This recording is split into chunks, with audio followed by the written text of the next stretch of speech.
सभी को मेरा नमस्कार, माय ग्रीटिंग्स टू ऑल। एक क्लास 12th का इंडेफिनिट इंटीग्रल्स का क्वेश्चन हमारे सामने है। क्वेश्चन को समझते हैं, फिर देखते हैं इसको कैसे सॉल्व करेंगे। देखिए, हमको एक फंक्शन दिया हुआ है एफ एक्स, जिसके न्यूमरेटर में एक्स है और डिनोमिनेटर में है 1 plus x to the power of n, और वो ब्रैकेट क्लोज होके to the power of 1 upon n है। और हमें ये दिया गया है कि n is greater than equal to 2। अब एक दूसरा फंक्शन दिया हुआ है जी एक्स, जो कि फंक्शन ऑफ ऐसे एन टाइम्स करके ऑफ एफ एक्स है, राइट। तो पहले हम एफ एक्स को सॉल्व करेंगे, फिर उसको ही एफ एक्स में दोबारा डाल देंगे, तो एक इटरेटिव फंक्शन है। और उसके बाद हमें बोला गया है कि ये जो जी एक्स जो रिजॉल्व होता है ना, उसमें आप x to the power of n minus two multiply करिए और उसका इंडेफिनिट इंटीग्रल निकालिए। देखिए, क्वेश्चन ना ऐसे देखने से ये सारे क्वेश्चंस ऐसा लगता है कि ये तो बहुत कुछ है, कैसे सॉल्व होगा। बट एक्चुअली मैं आपको बिफोर द सॉल्यूशन एक बात बताना चाहता हूँ कि जनरली ऐसे क्वेश्चंस को सॉल्व करने में हमें जब स्ट्रगल होता है, जब हम बहुत ही ज्यादा चैप्टर या टॉपिक वाइज सोचते हैं प्रॉब्लम्स को सॉल्व करने के लिए। उसका मतलब हम मैथमेटिक्स की लैंग्वेज को नहीं समझ रहे हैं, रादर देन हम हमेशा हर क्वेश्चन को एक चैप्टर या एक एक्सरसाइज या एक टॉपिक से उसकी डायरेक्ट मैपिंग करके एक बॉक्स्ड मैनर में सोचते हैं। ऐसे अगर हम सोचेंगे ना, तो हमें क्वेश्चन करने में हमेशा डिफिकल्टी होगी, क्योंकि जनरली कॉम्पिटिटिव एग्जाम में जो क्वेश्चंस होते हैं वो आपसे एक भाषा में बात करते हैं, राइट। और आपको पता ही है, जब आप कोई लैंग्वेज में एक एक्सपर्टीज या एक कॉन्फिडेंस गेन करते हैं, तो आपको उस भाषा के सिर्फ वर्ड्स का मीनिंग नहीं पता होना चाहिए, उस भाषा में सेंटेंसेस का मीनिंग, पैराग्राफ्स का मीनिंग और अंडरलाइंग इमोशन का मीनिंग पता होना चाहिए, राइट। तो इसी तरह मैथमेटिक्स भी है कि मैथमेटिक्स में आप सिर्फ ये नहीं सोच सकते कि ये क्वेश्चन किस टॉपिक का है या किस चैप्टर का है। आपको मैथमेटिक्स के क्वेश्चन को सॉल्व करने के लिए हमेशा ये सोचना पड़ेगा कि ये भाषा क्या बोल रहा है, ये लैंग्वेज क्या बोल रहा है। और ये बात मैंने थोड़ा सा इसलिए फोकस करना चाहा, क्योंकि देखिए, इस क्वेश्चन को अगर आप सिर्फ इंडेफिनिट इंटीग्रल्स का क्वेश्चन समझेंगे तो आप प्रॉब्लम में पड़ जाएंगे। अगर आप इस क्वेश्चन को ऐसे समझेंगे कि हाँ, फंक्शंस कैसे बिहेव करते हैं, फंक्शंस कैसे बिहेव करते हैं, और फिर आप सारी चीजों को एक साथ लाएंगे और उस इंडेफिनिट इंटीग्रल को सॉल्व करने की कोशिश करेंगे, तो क्वेश्चन आसानी से सॉल्व होगा। मुझे मालूम है कि मैंने थोड़ा सा इंट्रोडक्शन में ज्यादा बातें बोली, पर मुझे लगा कि ये बातें कभी कभी बोलनी जरूरी होती है। अब देखते हैं इस क्वेश्चन को सॉल्व कैसे करते हैं।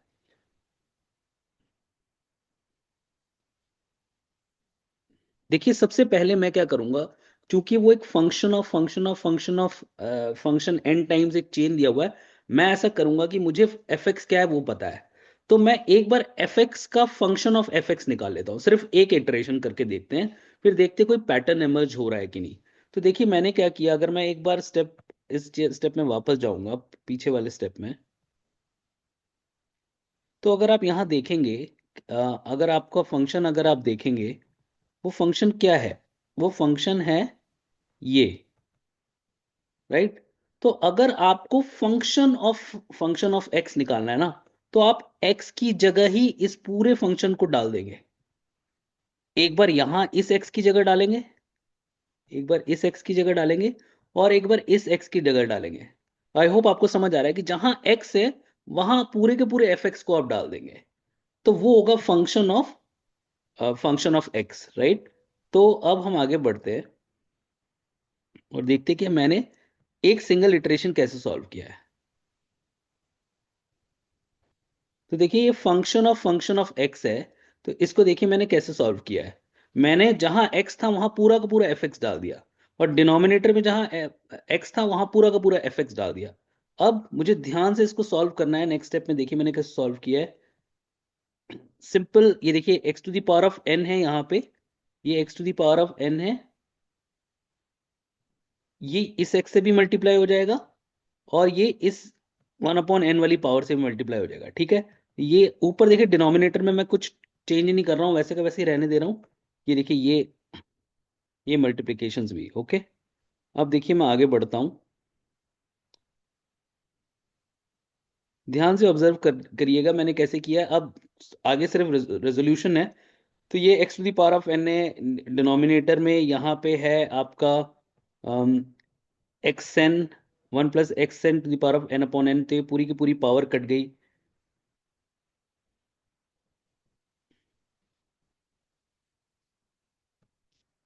अब हम आगे बढ़ते हैं।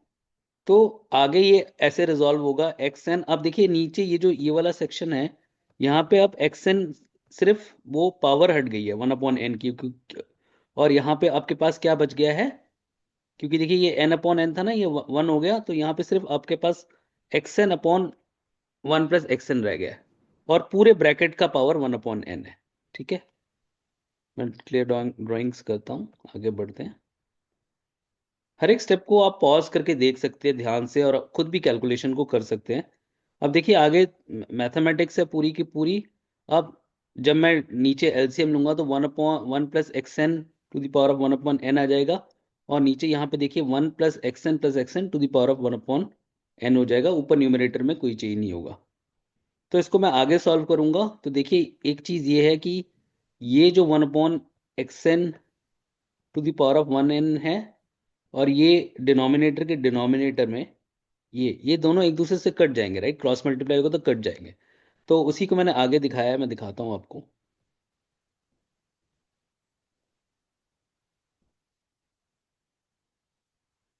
ये देखिए कट गया, राइट। और आपके पास एक एफ फंक्शन ऑफ एक्स का एक एक्सप्रेशन बड़ा सिंपल तरीके से आ गया, x upon one plus two x N upon one upon n. देखिए कि बिल्कुल सिंप्लीफाई हो गया, और सिर्फ एक चेंज आया ओरिजिनल एक्सप्रेशन में, वहां यहाँ पहले वन एन था और यहाँ टू आ गया, राइट। फंक्शन ऑफ एक्स में वो सिर्फ एक्स एन था, फंक्शन ऑफ एक्स में वो x upon one plus two two, ये मेन चेंज आया। मतलब पूरा का पूरा सिंप्लीफाई होने के बाद ये यहाँ पे टू आ गया, बाकी सारा का सारा वो एफ एक्स की तरह ही दिख रहा है। तो एक पैटर्न मुझे पहले में दिखा, और इसको मैंने फिर आगे जाके f o function of x, यानी मैंने इसको आगे खुद सॉल्व किया। उसको मैंने यहाँ दिखाया नहीं है वर्किंग को, लेकिन आप खुद कर सकते हैं।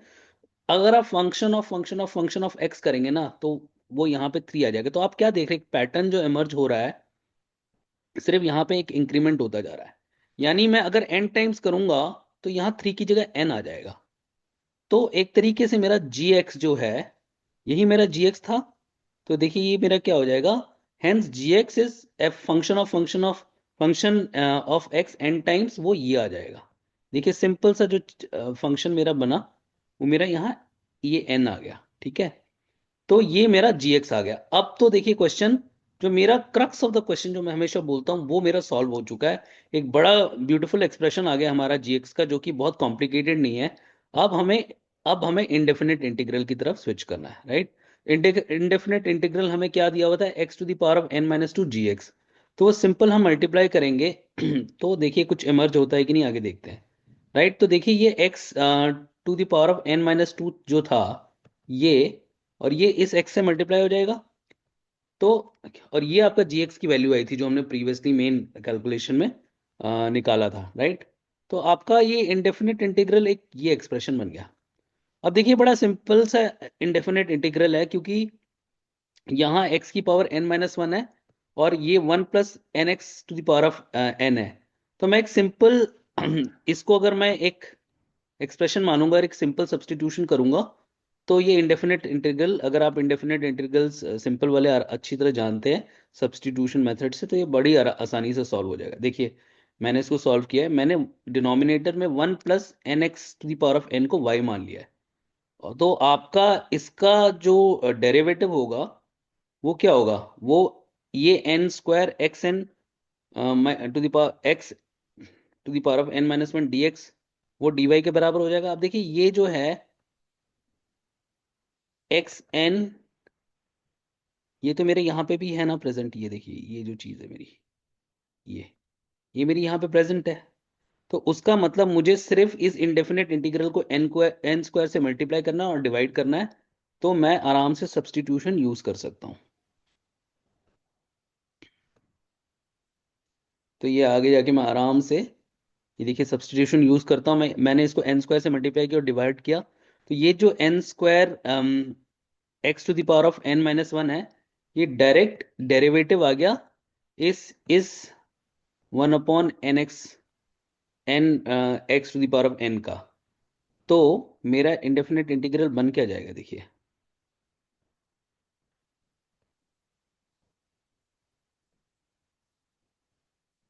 मेरा इंडेफिनेट इंटीग्रल बन जाएगा, देखिए, ये हो जाएगा 1/n² और ये पूरा का पूरा ऊपर न्यूमरेटर dy बन जाएगा।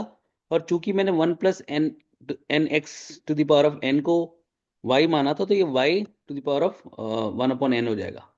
तो अब तो बस ये सिंपल सा इंडेफिनेट इंटीग्रल है, इसको आप सॉल्व करिए। तो फाइनली आपका सॉल्व करने पे इंडेफिनेट इंटीग्रल क्या क्या आता है। ये देखिए पूरा का पूरा सोल्यूशन है। ये 1/n², ये आपको पता ही है कि n x⁴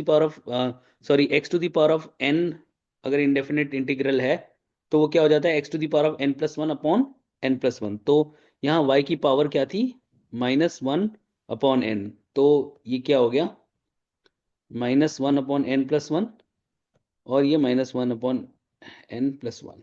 और ये n² हमारा पहले से था, जो कि हम इस सब्स्टिट्यूशन मेथड के लिए लाए थे। तो सिंपल कैलकुलेशन अगर सॉल्व करके आप देखेंगे, तो आपका फाइनल आंसर ये आएगा। अब हम ऑप्शन में चेक कर लेते हैं। सॉरी, थोड़ा सा ड्राइंग मेरी वो हो गई। फाइनल आंसर आपका ये आएगा। अब आप ऑप्शन में चेक कर लेते हैं कि ये ऑप्शन में है कि नहीं। 1/n, n-1, 1 + nx⁴n, bracket 1 - 1/n। Let's check the options.